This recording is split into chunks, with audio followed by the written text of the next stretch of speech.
Diamond city Surat શહેરમાં રત્ન કલાકારોની કફોડી બનેલી આર્થિક સ્થિતિ વચ્ચે સરકારમાં રજૂઆતો કરવા છતાં કોઈ નિવેડો નહીં આવતા ડાયમંડ વર્કર યુનિયન દ્વારા 30મી માર્ચે સામૂહિક હડતાળની જાહેરાત કરી હતી, જેના પગલે કલેક્ટર અને લેબર વિભાગે બેઠકો યોજી હતી.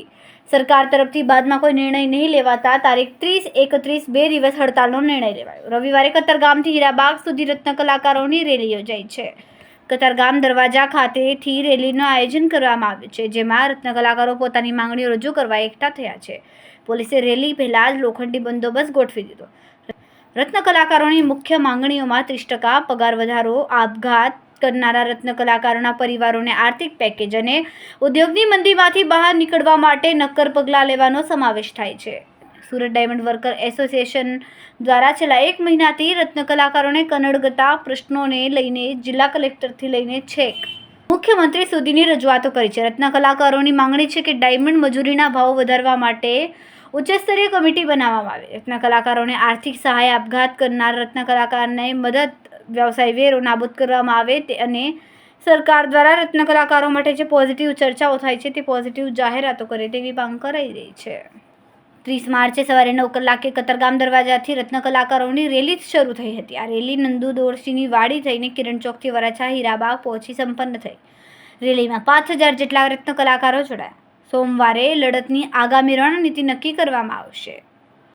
માટે રત્ન કલાકારોનો 30% ભાવ વધે એ માટે અને રત્ન કલાકારોને આર્થિક પેકેજ, રત્નદીપ યોજના, રત્ન કલાકાર કલ્યાણ બોર્ડની સ્થાપના થાય એ માટેનું આ રેલી શાંતિપૂર્ણ રીતે અને તમામ રત્ન કલાકારોને હું વિનંતી કરું છું કે આ રેલી ગાંધી ચિંધ્યા માર્ગે કાઢવામાં આવે, શાંતિપૂર્ણ રીતે કાઢવામાં આવે.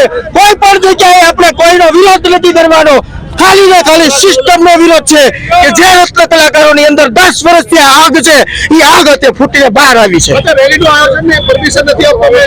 પરમિશન નથી આપી, પરંતુ પોલીસનો અમે આભાર માનીએ છીએ કે રત્ન કલાકારોની વેદના પહોંચાડવા માટે આપ અમારી સહયોગમાં ઉભા રહ્યા છે. આગામી સમયમાં ધરણા અને ભૂખ હડતાલ જેવા પ્રોગ્રામો અપાશે. હરી મહારાજ છે. હરી મહારાજ, શું પરિસ્થિતિ છે? કેવી પ્રકારનું રેલીનું આયોજન શું છે? આખા રત્ન કલાકારો માટે શું કહેશો?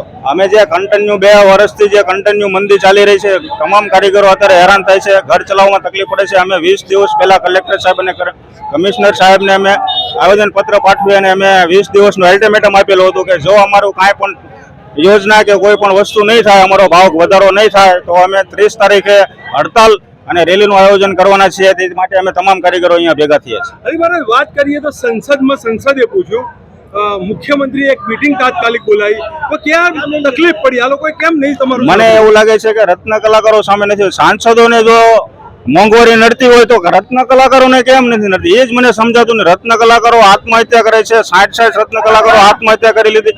સરકાર કેમ સામું નથી જોતી રત્ન કલાકાર સામે? એ જ મારો મોટામાં મોટો પ્રશ્ન છે. મીટિંગ બોલાવવાનું તમે કઈ રીતે મૂલવો છો? મીટિંગ અને કલેક્ટરે એક વખતની વાત કરી એટલે કઈ રીતે મૂલવો છો? કારણ કે તમારું નિરાકરણ તો આવ્યું નથી. અમને બોલાવ્યા હતા, અમે મીટિંગમાં પણ હું ગયો હતો અને અમારી કમિટીને પણ બોલાવ્યા હતા અને આશ્વાસના આપી હતી કે અમે કંઈક કરીએ છીએ.